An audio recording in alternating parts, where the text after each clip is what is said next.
And we welcome Wheel Black Paralympian joining us right now, Barney Koneferenisi. Talofa, Barney, good morning. Welcome to the show. Talofa, guys. How are you? Thank you so much for having me. Oh, we're welcome, good. mate. We're good, Barney. I was just reading up on your amazing performance against the United States. Do you remember how many tries you scored personally in the match? I honestly do not. 23. Dude, the team went, you were, I know you needed to take a break, but you needed to stay on court. Did you notice that everyone just went down when you were off? Bro, no, the trippy part about that, because I wasn't even supposed to be initially I wasn't even named in the squad.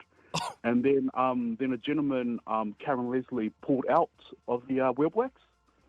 And then the coach had a meeting with PNZ, and they were like, oh, okay, so Barney's your only replacement. Call him up. He's only got 2 weeks. Tell him he's only got 2 weeks to get fit. He has no choice, but he's already starting on the team. And I didn't even know they threw me in. They just said 2 weeks to get fit and get and my passport expired as well. They're like, we'll give you $600 to renew your passport, and in return you will give us 2 weeks of fitness. And I'm like, oh, you're joking. Nice work. And then you're off. Man, that's exciting. Pretty cool. Going to the Olympics. But we're here to talk to you this morning about an initiative and an issue that faces people like yourself and other disabled people around New Zealand that probably maybe not a lot of people would know about. Do you want to talk us a bit through this, Barney?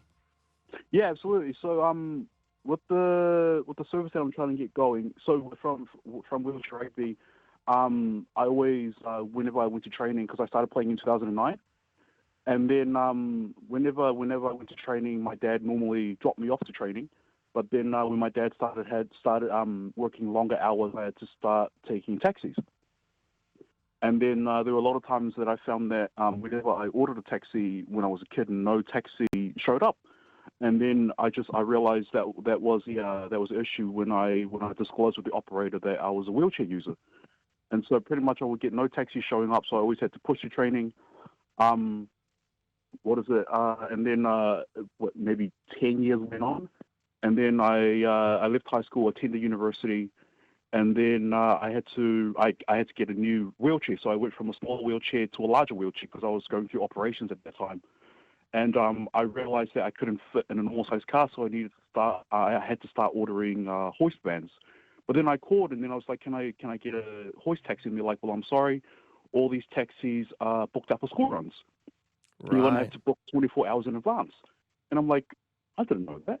So I booked 24 hours in advance. The driver picked me up, and then he charged me $300 to take me from my house to university.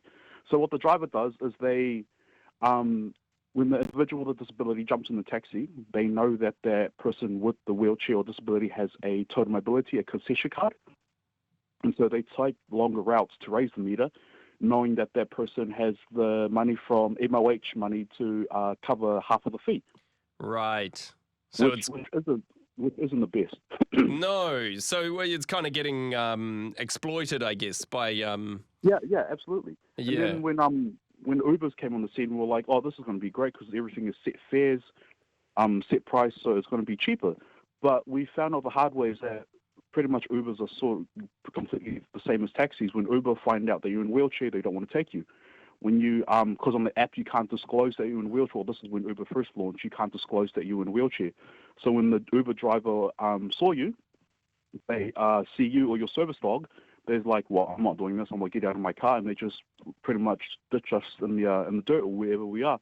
It's kind of worse for people that are blind, because when the driver passes that person doesn't know that the driver has left them, because an app doesn't notify them that the ride had been cancelled. Right. So they're stuck standing there maybe like 2 hours until someone actually approaches them and tell them, oh, your ride has been cancelled, because they can see it on the app. And when we try and take these companies to court, most of them they always win their cases, because a lot of them, because Uber, I'm not sure if you know this, but Uber are classified as independent contractors, not employees. Right, so they can dictate their own terms or whatever. Yeah. So So you Oh, got no, you got all these problems and obstacles, and I guess for myself, I've had never thought about this and kind of the struggles and difficulties you'd face. What is the solution that you're trying to come up with for sort of access to transport for people with disabilities? What's the answer? Yeah. I'm currently working on my own ride-share service that will be open to everyone, but we'll have special segments that will focus on different parts of the community.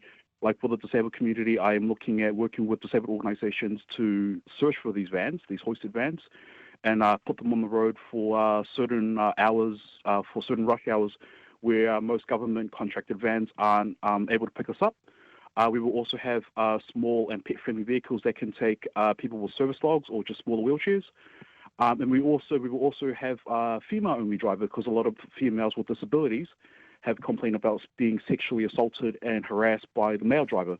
So that driver knows that that this person with a disability might have a learning disability, so they think, oh, this girl doesn't know what's happening. So they take advantage. Take to a dark alley. Exactly. Yeah. And we found that out when we surveyed close to 300 to 400 people, and most of them have complained about being rejected, being sexually assaulted, raped.